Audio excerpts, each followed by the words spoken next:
আসসালামু আলাইকুম রহমতুল্লাহ। বাংলাদেশ থেকে সৌদি রিয়াদ এয়ারপোর্টে নামলাম। নামার পরে বাসা যাওয়ার পথে দেখেন কি সুন্দর মরুভূমি, তার মধ্যে কত সুন্দর খেজুর গাছ, দেখেন অনেক সুন্দর। আর সৌদিতে রাস্তাঘাট অনেক ভালো, সুন্দর, পরিষ্কার।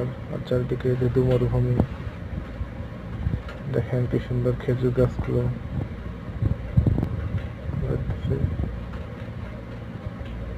আর রাস্তায় গাড়ির স্পিড আমরা 100 যাইতেছি।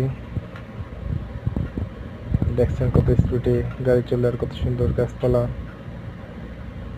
আর রাস্তাঘাট অনেক সুন্দর, দেখেন অনেক ভালো লাগবে। দেখেন এবং শেয়ার করে দেন।